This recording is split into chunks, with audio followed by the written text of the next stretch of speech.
Hey, all you beautiful Ethicuties and the 40% of you who have still not subscribed to the Ethicsverse, welcome to the coolest place to be every Tuesday at noon Eastern. If you think fixing our workplace can fix our world, we got a special episode today for you, a healthcare-focused episode with the one and only Mel Sponhold. So let's get a massive emoji explosion to get going here. We're going to be talking about the art and science of ethical mentorship. Mentorship has had a massive impact on my own career. Mel is a really famous mentor, both to me and a lot of other people in our space. So we're going to be diving deep on this and how we can create some more mentorship relationships that we can benefit from and we can benefit others from. So check out our console. You know, we've made some updates to that recently. There's a bunch of great thought leadership going out. I talk about it all the time. If you're not feeding your brain, you're falling behind. So if you're not building, you're destroying. If you're not growing, you're dying. And it's up to you to feed that brain, feed that goal-seek mechanism that you were born with to solve more problems in an automatic way. We have some great things coming out here. I want to share a little video clip with you. Hopefully this one does not double play like last time. For me right now, my role is less about what's the next thing I'm going to do, but it's more articulated as how do I build a department where I'm irrelevant? And what I mean by that is, my aspiration for the company I'm with now is to build a world-class legal team that, should I hit the lottery or get hit by a bus or whatever, does not need me to be there to keep it running. To your question, I do have an aspiration, but it's not expressed as here's the next company I want to work for. It's here's what I think my job is. And I literally said that phrase to my CEO this morning because we were having a conversation about org. I mean, my goal, my aspiration is to make myself irrelevant. And if I've done that, then I think I've served the company and the company's shareholders well. So yet another great episode of the Ethics Experts. We're ripping out content daily on the Ethics Experts. Check out that recent episode, Top 2% Global Podcast, if I do say so myself. People are loving business ethics, and we just get great thought leaders on. So if you like the show, hit that number 5 out of 5 stars. That's the best way to help us out. And if you like the Ethicsverse, please share, tell your friends to come. We give out tons of CEUs. We've given out thousands of CEUs this year for SHRM, for the corporate compliance, CCP, and what am I forgetting? Oh yeah, HRCI. So this is the place to be if you want to continue to grow. And as I'm going through these announcements, don't forget to drop that LinkedIn URL in the chat. If you're not taking advantage of this phenomenal, community of guardians, then you're leaving a lot of impact on the table. You're leaving a lot of growth on the table. We are in this very unique space where, we're talking about this today. We have the opportunity to really learn from each other. And there's not that sort of competitiveness that there is in other departments like marketing, like sales, like, engineering and so forth. So you get no bonus points for reinventing the wheel. Drop that LinkedIn URL in the chat. If you have privacy concerns and you're a privacy person, go ahead and just say where you're coming from. We want to get this chat going today. And we're giving away 5 of my new favorite book, The Art of Ideation. Hema is an absolute genius. Ashley, absolute genius. There's so many great tips built into this book. You can pick it up, literally flip to any page and get some tips and some insights on how you can drive more impact. Our job is to drive a culture of integrity by influencing the human beings in our organization. And the more we can learn about how to do that, the more ideas we can steal/borrow, creatively borrow, if you like that term better, the faster we can advance our program down the pathway, okay? So we're giving away 5 of those today, so keep those comments coming. We also have a great conference coming up on July 12th and 13th. If you're in the San Francisco Bay Area, you should definitely swing by. I'm going to be there. That's all you need. Just kidding. Andrew McBride is going to be there. There's so many. Check out the panel. Check out the panels. They're phenomenal. Reed Blackman's going to be there and we'll be giving away a bunch of his books. What is it called? Ethical Machines. Really great book.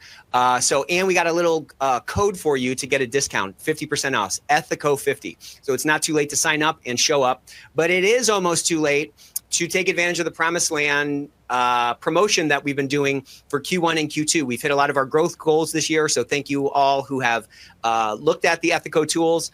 If you are coming from one of these legacy providers, whether it's Conversant, whether it's Navex, whether it's Case IQ, you get up to 15% off and up to a year free. So you got to book that demo before the end of the month and just see all the cool stuff that we are doing out here. Before we get into that, though, look at this. One more round of applause for the Ethico team. Look at all these awards we just won with G2. So G2 is like Angie's List. If you're from the 90s, there's a thing called Angie's List where you could see if a plumber was good or not. Well, they now have this for software companies. They're all verified users, so you can see how we score and how we stack up against other providers. You can get a lot of great insights and a lot of great information on what that client experience might be like if you are considering a change. So June only. Promised Land is ending, but I want to show you this really cool new disclosure tool because we've been able to save 50, 75% of time for folks who are running disclosures manually. The auditors just called. They want to see last year's disclosure records, but they're scattered across emails, spreadsheets, and shared drives. Half the forms are missing and the rest are inconsistent. Transform your disclosure management with Ethico. Templated forms for COIs, GIFs, and incidents with branching logic and easy configurability. Every disclosure tracked, time-stamped, and securely stored. Easily drill down and filter by status, location, disclosure type, and more. Automated sends and reminders ensure nothing falls through the cracks. Real-time comparative dashboards reveal patterns and emerging risks. Ethico disclosure forms. Manage, mitigate, resolve. Talk to your client success manager to learn more. Okay, so hit that up. No pressure demo. That's how we do it around here. We are not the right company for everybody, but it's on you to make sure that you and your team have the right tools. So you got to kind of see what's out there. You got to do a little bit of browsing.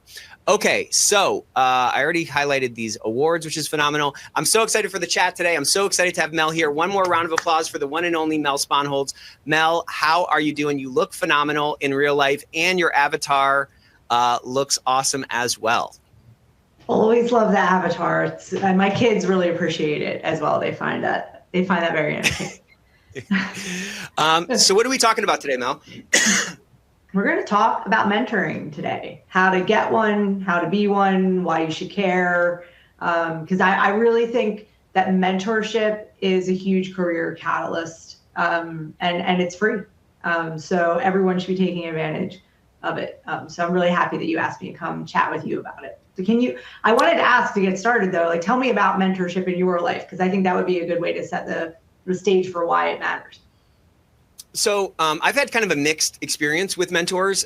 In my first job, I worked at a really big corporation, one of the big four accounting firms, and there I was assigned mentors, They would kind of pair you up and, they would be your kind of career counselors or whatever. They were usually people a little bit more advanced in the firm. And I had a little bit of a mixed experience with those sort of formal mentorships. I found those to be a little bit check the box, but I have had a ton of actual mentors that were kind of generated in a more organic way, both people older and younger than me. I'm always kind of looking to learn and always looking to get better. And I know that there is a lot I have to learn. And so I just think finding folks, I had a mentor in my last job. He was, older than I was, and I just learned so much from him. And as we established, an authentic relationship, I found it was easy to go to him with career issues that I might be having, with specific problems that I might be having, and I could kind of tap into this wealth of knowledge and wisdom and experience that he had generated over his career of 50 plus years to really kind of elevate and accelerate down the road faster. One other mentor that I would want to call out is he's on our board. And that's been really phenomenal, not only to maintain a great relationship with the board where we don't have that sort of Chinese wall up or like coming with that inauthenticity. It's allowed us to be a lot more authentic with the problems that we're facing. But that intimacy with our business has allowed him to give me some direct advice that I've seen really move the needle. And it's also opened the door for a lot more kind of interaction points, not just quarterly. Are we talking to this guy or am I reaching out to him? But being able to, call him, pick up the phone and say, hey, I'm kind of struggling with this hiring decision, or how would you handle this, situation with an employee, or how should we attack, this problem? I say every week on the Ethicsverse that we get no bonus points for reinventing the wheel. And, I've tried to avoid those situations wherever possible. So, it kind of sounds like in hearing you describe that relationship in particular with the board member, that it kind of arose organically. Is that right? You didn't say, will you be my mentor, but yet you definitely found this connection with someone who you consider a mentor because you can reach out to them for guidance and kind of learn from. Is that accurate? Yeah, I don't even know if I've ever told him that he's a mentor to me. I got a lot of secret mentors, you know what I mean? But it was totally organic. And I think, if I contrast that relationship to those sort of, more sort of synthetic mentors that I was like assigned to in my first job, I've gotten, 10, 100 times more benefit from that. Yeah, because that's one of the things I wanted to bring up today is that I think sometimes people who don't think they have a mentor, it's because they're defining mentorship as a mentor with a capital M, some kind of formal, structured, intentional relationship. But I think, like you said, I think we all have mentors. If we really stop and think about it, like your relationship with the board member, or, I've had relationships with other executive team members at some of the companies I've worked with that, they definitely were mentors to me, although it wasn't any formally established mentorship program or relationship.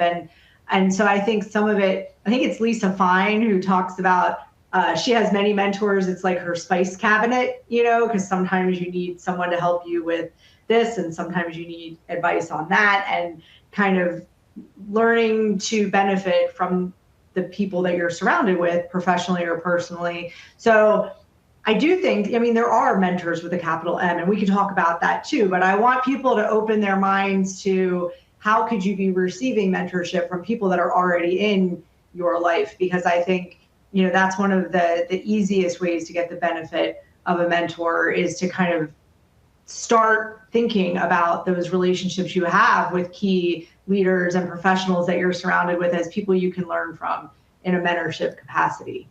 So I think that's right. And I think it might start with like a mindset of like trying to be in this continuous improvement mode. I think, at least for me, when I find myself in a continuous improvement mode, I'm really looking for hacks. I'm looking for kind of shortcuts because, I'm a little bit lazy, and I think when I do that, I can start to see, wow, this person's really good at that. Wow, that person's really good at that. And I think the birthplace of mentorship, at least from a mentee perspective, is trying to like stoke those flames and trying to, pull information from people that might have a skill set or might have an experience set that like you don't have yet. And I think just like there's opportunities around it. There's opportunities for this everywhere, like we're going to be doing this really, it's highly anticipated, if I can say so myself, me and you, this Enneagram talk at SCCE. Yeah. And like, we're all wired differently. We all have different personality types. And some people are just naturally, imbued with certain strengths that like we might not have. And many times what I found is that if I can understand what that framework is, I can kind of borrow from that and pull from that. But I think it starts from like opening our eyes and looking for opportunities for menteeship, let's say, because they're like all around us. Yeah. And so I'm just flipping, I think I flipped to this slide that has a grid on it for anyone who's looking at the slides.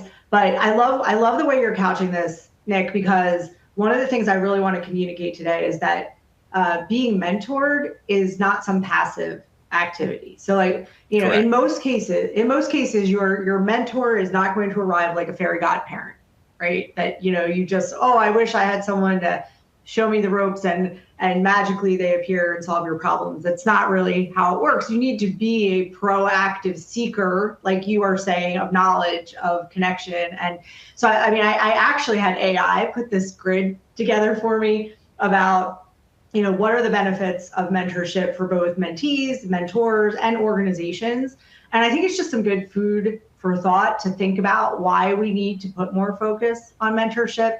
And anyone in a leadership role, you and I have frequently talked about ROI, right? And one of the best things about mentorship is it increases engagement and retention in your organization. So whether you're, if you can mentor someone that's on your team or in your organization, you are creating ROI because you're going to create happier, more productive, more engaged employees.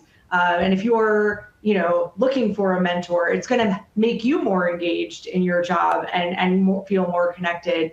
So I think there's a lot of ROI in mentorship. And so I wanted, to highlight that. And if you look down the column of all the reasons it's good for your organization, good for mentors, good for mentees, there's a lot of reasons that it helps everyone in the relationship. It's a two-way. If you're in a good mentorship relationship, it's a two-way street where as a mentor, you're benefiting too.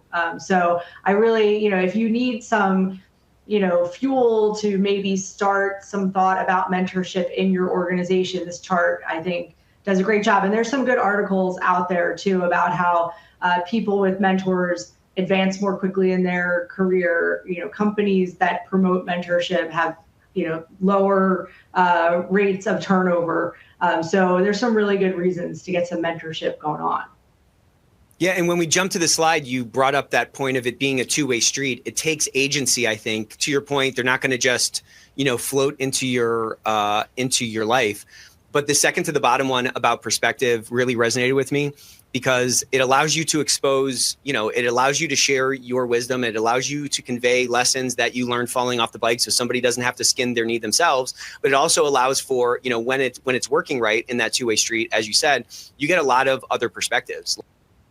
I have, sometimes I don't even want to call them mentees, because I feel like, that term implies that I'm just like, holding court like Plato, like, on a hill underneath a cork tree or something, just like, sharing wisdom, when I always find that there's such a powerful exchange. And like anybody I've quote unquote mentored, I feel like I, in a lot of ways, have gotten more from them than they probably have gotten from me, Yeah, I mean, how do you stay connected to, the diversity and the different levels in your organization? I mean, some of those mentor-mentee relationships it's reverse mentoring. You're getting just as much from your mentee. Totally. Because like you said, maybe you can help someone avoid some of the mistakes you made. And that comes in, we're going to talk a little bit about how to be a good mentor, but one of them is vulnerability and being willing to share, what the things you did wrong, so someone else doesn't have to do them. But it also really brings you some insight into, what is the culture really like in your organization or in your industry? Because maybe it's not within your organization, but how are you learning what the perspectives of, the next, level, the next generation of professionals is if you're not forming these relationships? I think it's really valuable both ways. So. I think that's right. So I love this quote. I think, we all are looking for someone to make us better, to help us do the most that we can do. And that's, if you find the right mentor, I think that you're, like Ralph Waldo says, you're finding someone who's going to help you do what you can in life. I think that's right. And, can I just add something to that? Yeah. I can't help but respond to whoever that guy was, Emerson quote. One of the biggest benefits I have found in mentorship, I'm thinking of this gentleman who's on our board, is that from a distance before I got to know him, I just looked at him as like somebody who just had it all figured out. And as I got closer to him and as he shared more, of his mentorship with me, I got to see that like a lot of the foibles I have, or a lot of the insecurities I have, or a lot of the errors I have made are errors that he's made. And so, we as human beings are kind of hope machines, and just seeing that like somebody who I looked up to very, very much is fallible allows me to like frame my quote unquote failures in another way, not as like true failures, but like as lessons to learn from. And I think being surrounded by people that are maybe a little bit higher up the mountain than I am has allowed me to see that like, okay, I can climb, I can climb higher myself. Back to that quote, No, I totally agree. I had a really great conversation last week with one of my mentors, and she actually asked me, could I have a few minutes of time for me to ask you for some feedback on a decision I'm trying to make, which first of all, I was like, wow, that made me feel really valued and grateful that this person that I really admire and usually look to for advice really wanted my input on something. So we underestimate, the value of that two-way street and kind of just bolstering, the heart and the spirit of the people that we're mentoring. But it also showed me that she was vulnerable. She was like, here's the dilemma that I'm facing, and you have a unique perspective as someone who knows me and knows what I do. What do you think? And it was really valuable to me because it showed me that people that I think of as having all the answers and, being in a place where I'd like to be someday, they still have the same questions, and the same doubts and the same need for advice. And I think that's a really important thing for all of us to know. So, whether you're finding a mentor or trying to be a good mentor, I think showing that vulnerability and sharing that you too need input and advice is really important. So one of the things I wanted to talk about is, when do you need a mentor? Because I do think you can. I mean, sometimes your mentor is actually sitting right next to you already. Like you're sitting virtually next to me right now, and you're someone who I look to for input and advice. Sometimes you have those people that, thankfully their star crosses your sky and they're there. But what if you need to go look for that person? I do think it's useful to brainstorm about, what do I need help with? Like, where am I stuck? What are my goals? So that you can start thinking about who that perfect mentor might be for you, whether it's, I would really like introductions to some people in this executive role in my field, or I have been asked to take on some project that, I feel like I could really use some advice on the best way to tackle that specific subject matter or project, or I really want a raise, and how do I ask for that, or am I in the right position to look for that? Whatever it is, like, I think it does help you to do a brainstorming exercise and get really granular with yourself about where could you use some input, because then you can think about either who's already in your sphere that might be able to help you with that.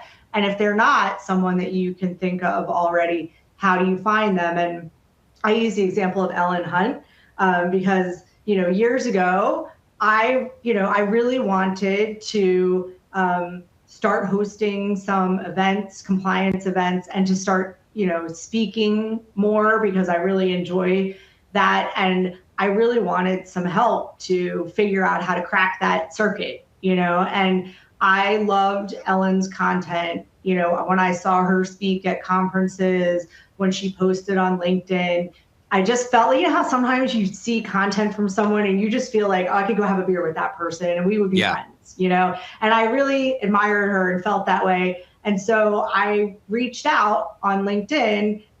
First I commented on a lot of her posts and just kind of tried to show her that I was a fan and a supporter. And then I eventually, connected with her and messaged her and said, hey, I really loved your post today about this topic. Would you consider having, a 20-minute virtual coffee with me so I could pick your brain about that some more?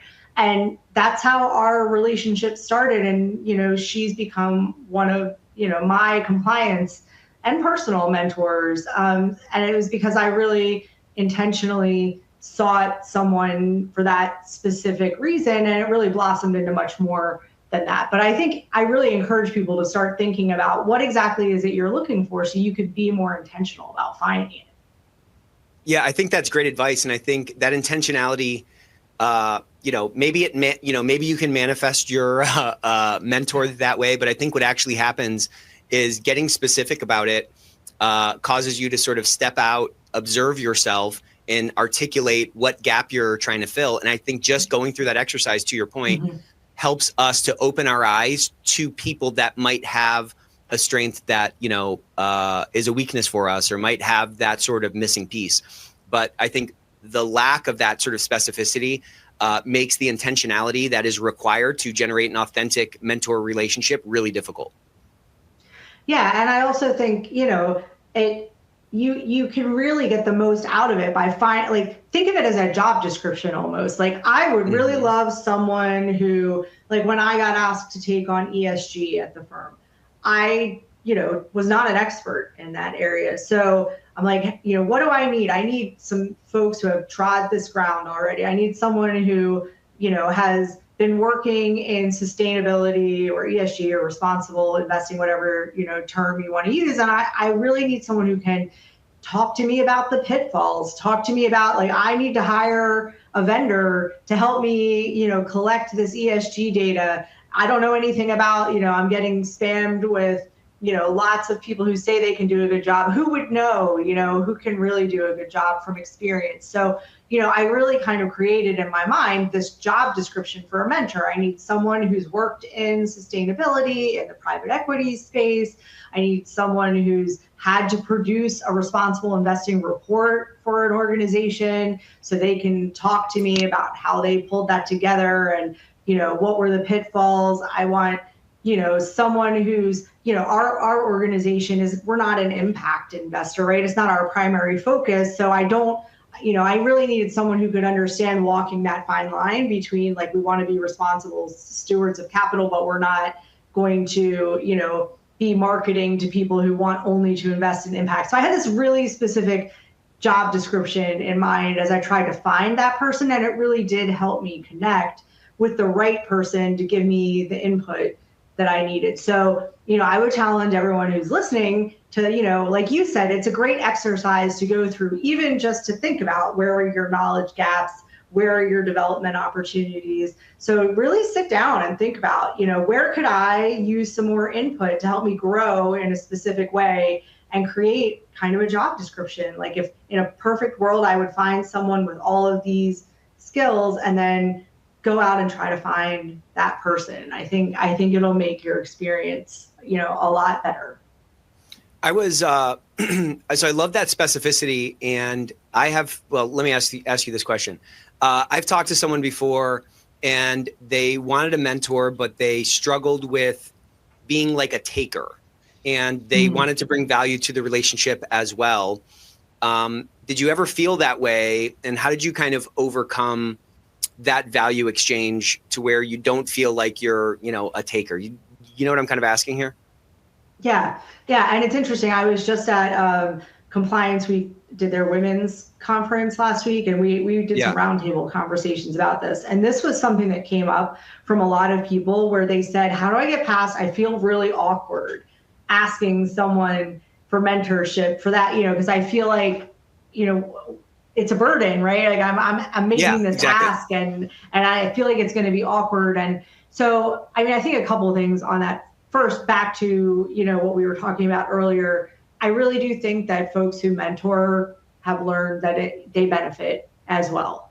So I think it really is an exchange. And I think a lot of, people, and especially in the compliance industry, because it's such a welcoming community. And there are a lot of Lone Rangers in this community, who know, like, even if they're not a Lone Ranger in their organization now, they've been there. They've been in that role where they were the only compliance person. And so they have empathy and they want to share and help. So I think keep that in mind, because I think a lot of people in our industry are maybe even more so than other professional groups are more open to helping.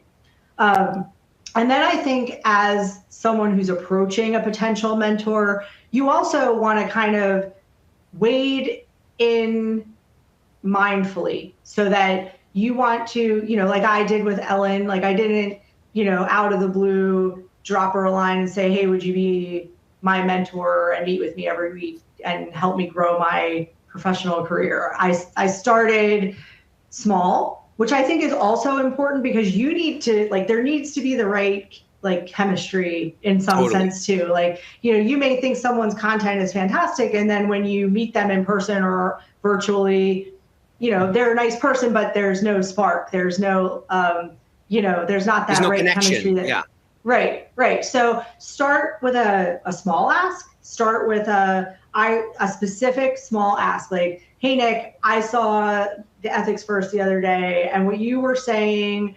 about ROI or whatever topic it is really resonated with me. Oh, thank you. I have a couple. Yeah, right. And I have a couple questions. I have a couple questions. Would you be willing to take 15 or 20 minutes and schedule a virtual coffee with me so I could pick your brain and ask my questions about that? I think 9 times out of 10, someone's going to say yes to that, right? I mean, that's pretty cool to have someone reach out to you and say, hey, I'm really picking up what you're putting down and it was cool and I want to talk to you about it. And it's finite, it's easy, it's virtual, it's 20 minutes, right? Low risk ask. And then you see how that connection goes. And if you have a great conversation, I think it becomes a lot more natural to say, hey, follow up after that and say, I really enjoyed our conversation. Do you think it might be possible that once a month we could meet for a virtual coffee? Because I really value your input. It was really helpful to me. And there you go. There you have it. You've established that relationship. I think that's phenomenal advice. So I think at a macro level, or I guess at a micro level within our industry, there's really no excuse, because this unique asset that we have, that I talk about every single week on this show, is like, it exists in everybody that I've ever met in this space. The willingness to share, the fact that we're all kind of fighting the same battle, or we're approaching the same problems, and the willingness to share insights and so forth, that exists in this community to a degree that's higher than anything else I've ever seen.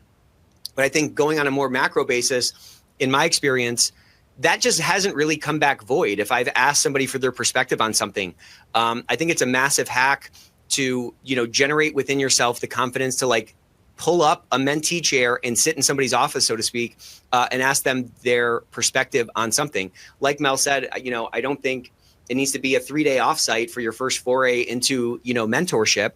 It can be a little question. And what I would say, again, back to Mel's point, is that I think people like to share their experiences. I think people generally want to benefit those around them. We generally want to leave the world a better place. And I just haven't seen a lot of situations where I've asked someone to share some wisdom or some insight, and they haven't also gotten value from it. So I think if you feel awkward about doing this, I would just, I would encourage you to like dip your toe in the pool and just kind of try it. Even if it's not reaching out to somebody you don't know, maybe it's a counterpart within your organization who maybe has a skill you don't have, or you just want to get their perspective on it. I just would say, try that. Say, hey, how would you do this? How would you approach this? Like, what is your perspective on this problem, I'm facing? And I think once you do that a couple of times, you really build up this confidence to start, establishing those bridges of mentorship, menteeship, whatever, with people that you don't know. But I think, to your point, it's a total two-way value exchange. Yeah, and I put together some thoughts on, I don't have that next. Let me see. What do I have on here next? I put together some thoughts about how to make the most of your mentorship. That some of them are on this slide, the using your time wisely. And I think that ties into what you're saying too. So, okay, you dip your toe in the water and you establish, you do that virtual coffee, you make that connection. Now I do think, like, say you have a specific ask, right? Like, I need to write a responsible investing report. I don't know how to do that. Will you help me do that? I think it's great to be really specific. Then, you've dipped your toe, you've established a warm exchange, a relationship. If you want someone who's like, say you have 6 months before you have to have this report completed, I think it's a really great way to present your ask, to make it a finite time frame. And if you have a specific task in mind, to make that ask up front. So then your mentor, because you also want to make sure that you don't want to put your mentor in that awkward position of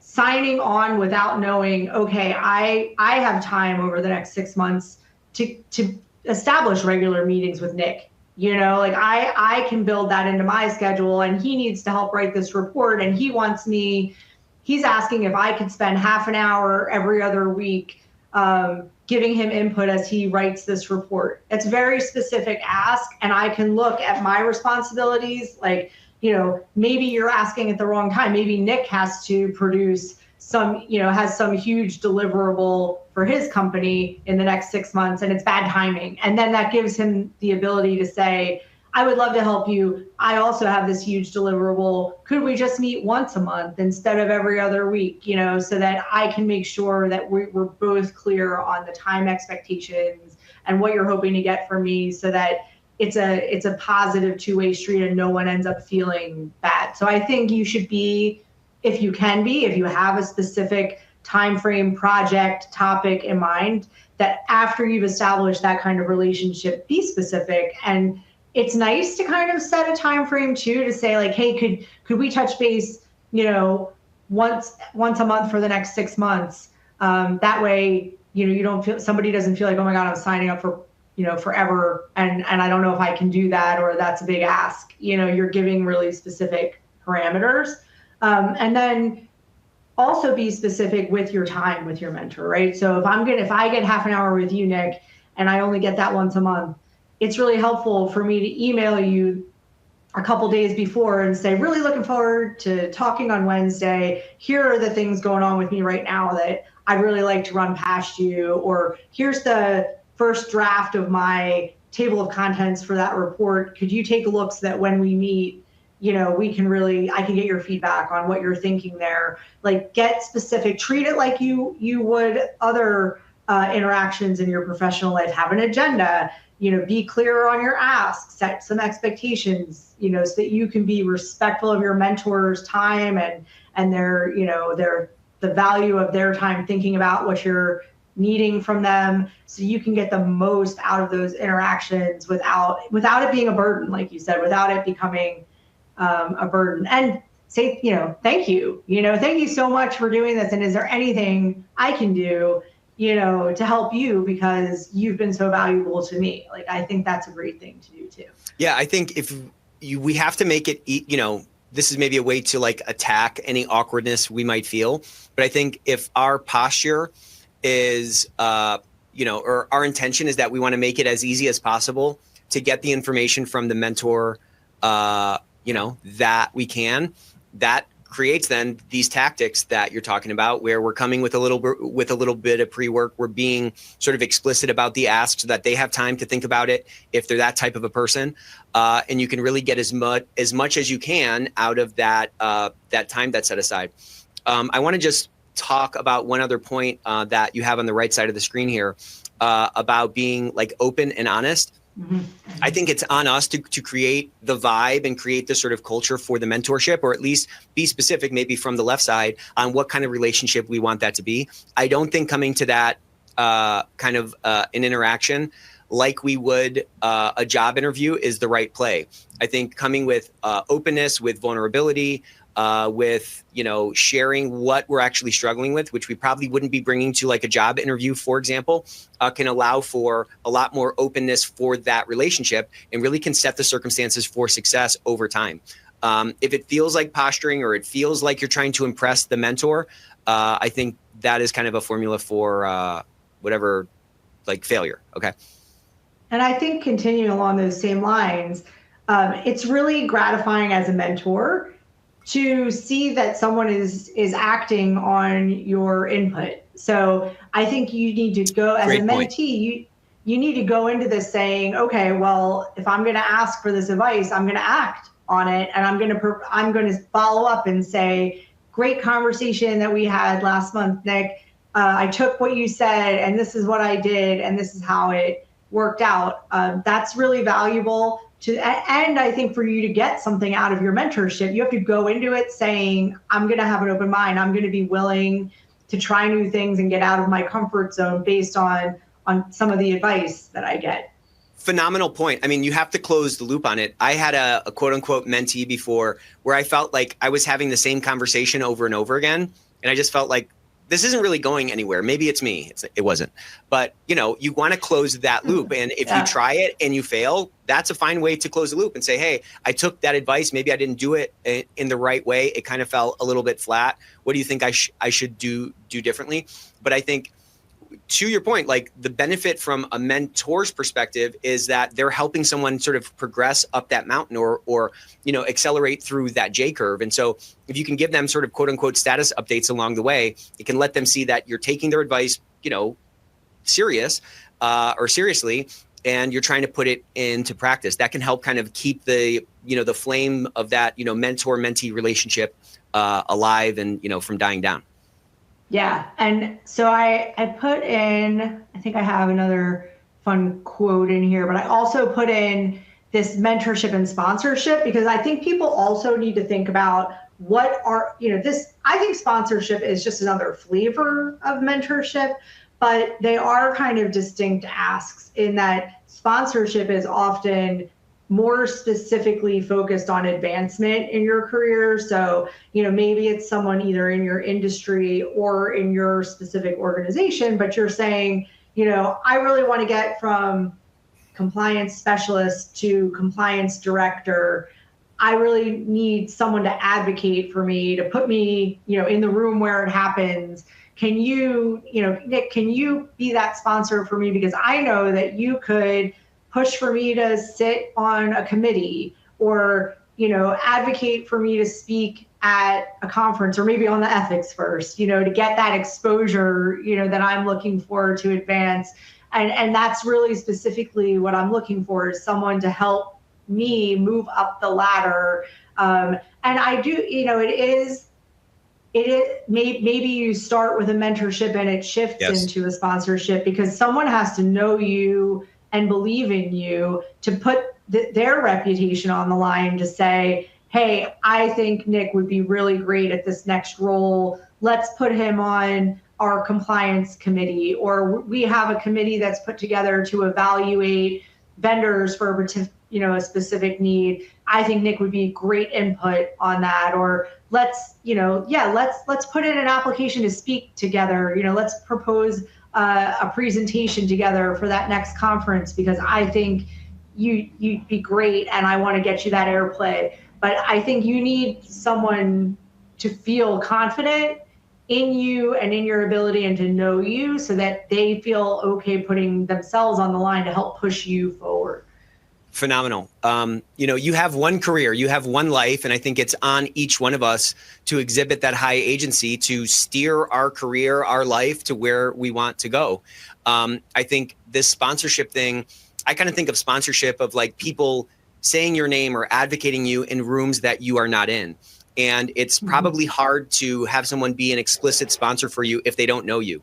And that's why I think, to Mel's point, mentorship is like the shortcut for sponsorship. Hey, I want to get to the director level. What kind of things do you think I should be doing? Or if you were in my position, what kind of skills do you think I need to build? Having those kinds of conversations will allow for an organic sponsorship to occur in those rooms that you're not in. Create those circumstances for success for yourself by building those relationships and having, that back and forth, respiration, so to speak, between yourself as a mentee sitting in that mentee chair and that mentor. And when they can start to see that progress and see how serious you are about taking their advice, they now are part of your story. They're naturally going to sponsor you behind the scenes when they feel like, they're part of your story. You're on the same team. They're, your success is sort of a function of their advice when they see that advice put into practice. So, I just always believe you can climb higher on this infinite mountain that we're climbing. And, there's a lot of benefits you can get from people helping you up along the way. And if you want sponsorship, be mindful of the fact that you need someone who has seen your work, who has seen the Great quality point. of your work, your dedication, who can bear witness to the fact that you deserve that next step. And if you can't think of that person off the top of your head yet, the first step, again, like, bring it back to being proactive, right? It's not your fairy godparent. You need to find someone who can rep for your skills. So how are you going to set that up? Maybe it's you're going to volunteer to help on a project for a leader that how can I make this project more successful? Propose what you specifically can do. Like, I think I could help you make your strategic objective happen by contributing X. Can I do that? Can I have the chance to do this thing to support your efforts? Find those opportunities to really show them what you got, so that then you can feel confident in making maybe that ask to say, I really am looking to get to this next specific step in my career. And I think, we've been working together, and I hope that you're seeing that I have those abilities. Or, is there anything I need to work on to get to that next step? And maybe there's some in-between steps to that sponsorship, where there's some mentoring to, help you fill in some gaps or up level some skills, so that then they really do feel comfortable giving you that boost. Yeah, exactly. And they also feel comfortable giving you that feedback. Like if you don't have an authentic relationship and they don't see that it's a two-way street and you haven't built that sort of organic connection, then the odds of you getting that boost are a lot lower. You know, for someone to sponsor you, they have to like you, I think. And the fastest way to get someone to like you is to show that you like them and that you're like them. And a great way to show that you're like them, aside from the sort of perspective that you might share sort of subjectively through just sort of conversations, is the implementation of their feedback and their advice in your own career. I think it's, you know, again, it's on us. Like closed mouths don't get fed. You're not just going to drift to the top of the mountain. You're not just going to drift, you know, randomly wander to your goals. We have to exhibit that high agency and create those circumstances for success, because we're literally surrounded by all kinds of people that we can get something from, we can learn from, we can build new skills from their input. But we have to, you know, carve out those pathways so that that information can be conveyed back to us.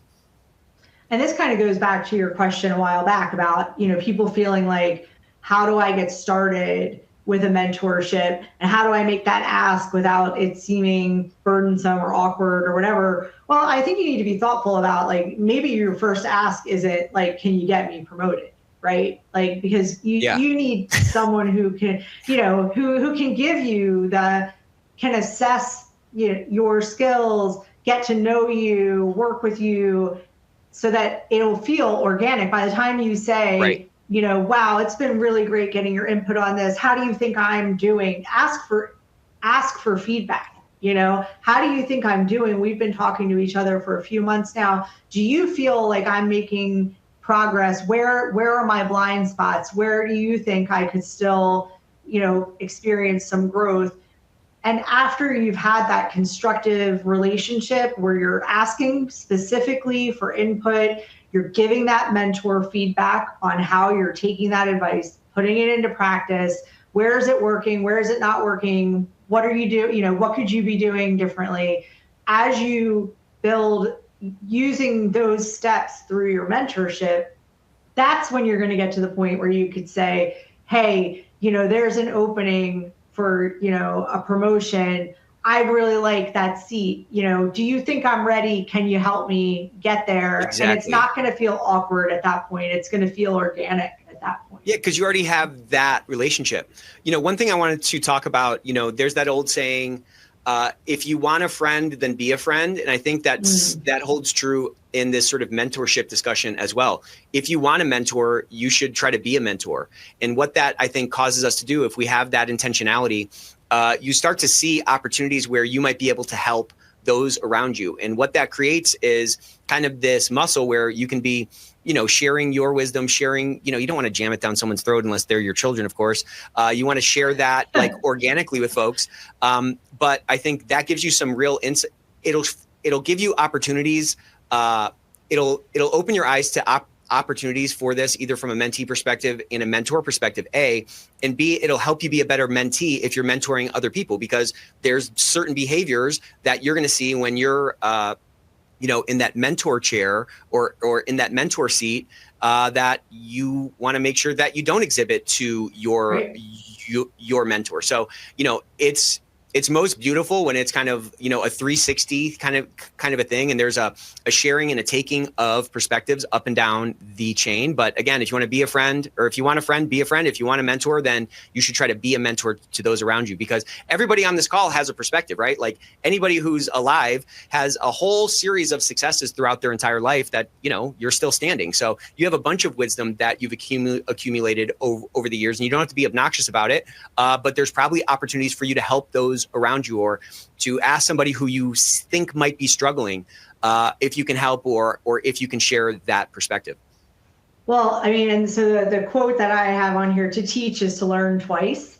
Wow. Like what you're saying is that, right? And I mean, I'm sure you find it to be true as well, but like, I know when we work on our presentations on how do you demonstrate ROI, I certainly go back to my own job and do a better job at explaining ROI, because I just spent, you know, hours thinking about it and hearing your thoughts on it and working together on that. So I think being, like you were saying, if you want to, you know, if you want a friend, be a friend. Like if you want a mentor, be a mentor. Like you get so much out of the process yourself, and it definitely will make you a better mentee along the way. And so I did put together just some thoughts on, how do you be a good mentor? And, I think the biggest key is becoming a good listener, which, for those of us who are,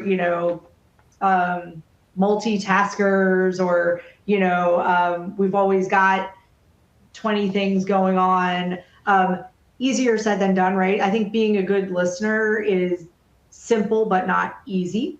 So, some of the thoughts I have around that are, if this is my time, like if I meet with Nick once a month and this is our, half an hour, whatever it is that we've set aside, what can you do, to be that good listener? I think trying to come in with a beginner's mindset.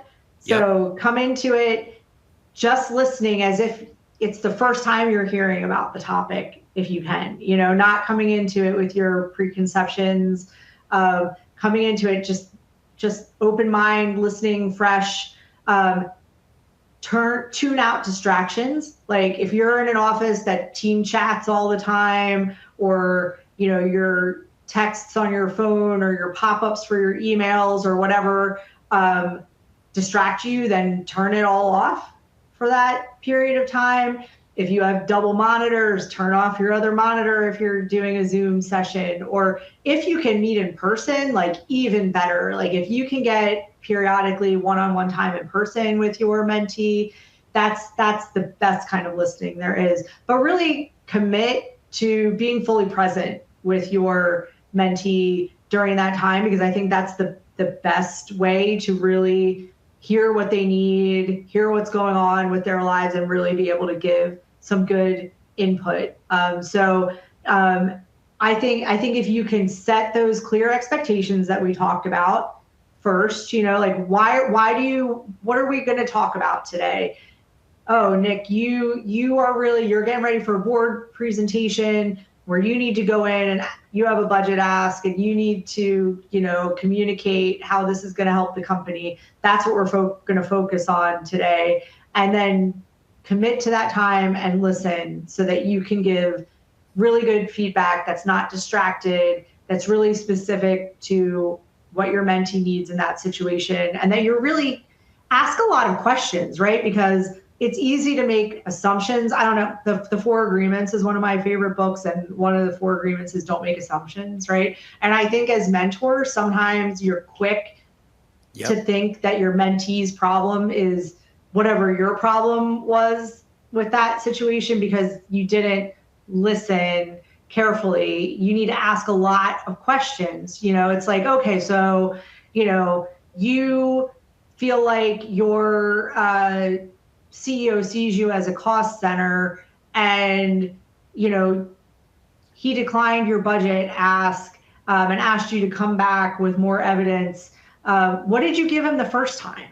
Tell me specifically how that conversation went the first time and how you asked and the data you presented so I can really make sure that I'm giving you some good advice on how to turn that answer around, make sure you're asking enough questions. Yeah. What kind of person is he? What is he concerned about? What is he defined by? Those are all things that are going to give you insight so that your advice can be a lot more actionable. Sorry to interrupt, but the other thing I would add here is I think the best mentors that I've had are really low ego people. And they're not trying to act like they're so smart and they have all the answers. And there's nothing more dangerous in life than somebody who's seen it all before. Cause of course they haven't. So I think, if you're acting as a mentor, don't act like you've seen it all. To Mel's point, you have to ask those questions so that the advice is only as good as the context that you have. And if you're just imposing your context from the struggle that you had in the past, the odds of that being exactly the same are extremely low. And if you as a mentor want to be giving good advice, I think you want that advice to be as good as possible. So understanding sort of what the lay of the land is, so to speak, can really help with that. But I think it really does start with that low ego posture and recognizing that there's genius all around us, and somebody who maybe isn't as high on the mountain as you might be You have to remember that you probably stumbled climbing that mountain yourself, and that this person isn't like an idiot. They may have just been born before you, or they just maybe had a different sort of set of experiences or different, circumstances. They were born to different parents, whatever those things are. And I think if we're not asking those questions, it's hard to get down to sort of the root of whatever the issue might be. And the odds of our advice being quote unquote good is a lot lower. Well, I mean, two of the questions that I find really helpful to ask, one is, what would wildly successful look like in this situation? Because then you can really understand what they're trying to get to, which you don't want to make assumptions about. So whatever it is they're asking for advice on, I'll say, okay, I want you to take a minute and I want you to tell me in as specific detail as possible what wildly successful would look like in this situation. Because that's really going to make sure that I understand what it is that you're trying to get to, so that I can give you the most helpful advice. And I also like to ask, which may, I'd be curious to hear your take on whether you like this or not, but I like to ask, and what's going to happen if you fail? Like what is going to happen if you fail in this situation? One, because I think a lot of times people realize that they're probably not going to fail, that, there may be alternate outcomes, but none of them is failure. And two, I think sometimes it's healthy to get rid of the anxiety in the situation, to realize that like you could handle the worst case scenario too. But whatever that failure is something that you would come back from, so that you could kind of shake off the anxiety a little bit. Yeah, sometimes that anxiety is rooted in like the belief that you're standing on the edge of the precipice. And when you're asked that question from a mentor, it can cause you to look down and see like, I'm just standing on the edge of a curb. Like, we're so scared of like falling this long way down, but there's safety nets along the way, and failure is not even a real thing. It's just a lesson to learn. You know what I'm saying? And I think that reframe can kind of extinguish or like evaporate away a lot of the anxiety that can cause us to be paralyzed or cause us to not take the risk that we should take in the single life or the single career that we have to really advance forward. I love that question. Absolutely. And the wildly successful thing can also lead to some really good visualization exercises, which I find really powerful. Like, I want you to tell me what does wildly successful look like in your board presentation? And I want you to get really specific, from like, how you feel when you walk in the room to, the presence that you emit when you sit at the table, to how you get through your content. How does your audience feel when you're done giving that presentation? What do they do when you're finished your presentation? And get really granular about it and then run it through in your mind. And it's such a powerful thing. And sometimes people realize when you ask that question that they're not really sure what success looks like. And it's pretty hard to get to it if you don't know what it is. Yeah, if you're not aiming at a target, you're not going to hit it. You know what I'm saying? I mean, having that visual, having that target, that sort of like destination for whatever the conversation is, can really employ this goal seek mechanism that we all have, which is our brain. Our brain naturally solves for those things. It's like a heat-seeking missile. A heat-seeking missile works because there's a target and there's constantly all these little corrections. If we're not aiming our brain or aiming our intentionality at a target, we don't get any of the benefit from this goal seek mechanism that like is built into us. And starting with that end in mind can, to your point, allow for some visualization and allow sometimes for a much more direct path and a much higher like likelihood that we hit that target. And one other thing I just want to say, like, I think a lot of us might feel like, who am I to be a mentor? I don't know what I'm doing. I'm just kind of figuring it out. And I think a little secret that I learned from somebody that I learned a lot from is that, guess what? Nobody knows what they're doing. Everybody's just kind of figuring it out as they go. And just because somebody's like you perceive someone to be higher up the mountain, that's not an indication that like you are not good or you're not great. Like, we all have a bunch of wisdom, like I said, that we've accumulated, and there's multiple paths. There's a million paths up the mountain. So the path somebody else is on might not be the right path. The path you're on is just as good of a path as anybody else. And if you're opening your eyes for opportunities to help, to leave the world a better place for those who are around you or those who are coming up behind you, I think you're going to see a lot of opportunities to share that wisdom. and make an impact on somebody else's life. It's just a kind of I think it's a really, like, we're social creatures. Like, we're not built to go through life by ourselves. And there's so much richness in my life from the people like you, Mel, others in this space, others that I've, knighted as like my mentors. I feel like my life is so much more rich. I feel like it's not, I'm not as alone. There's people that I can reach out to, and I can get some perspective, increasing the odds that I can get up my J curve, or increasing the odds that I can pick whichever lock I'm trying to pick at the moment.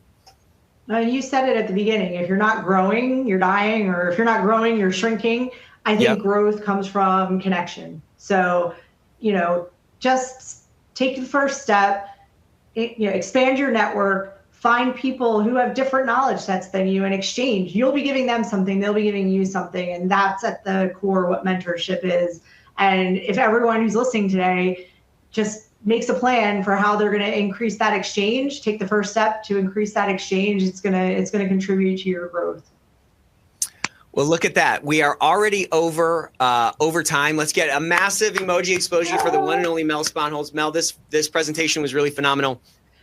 Thank you for being such a mentor in the space and setting such a great example to all of us on how we can really shine our light brighter for those around us that might be in the dark. Thank you for all the mentorship you've given me. I've just learned so much getting to know you over the years, and just thank you for being so generous with your time and perspective.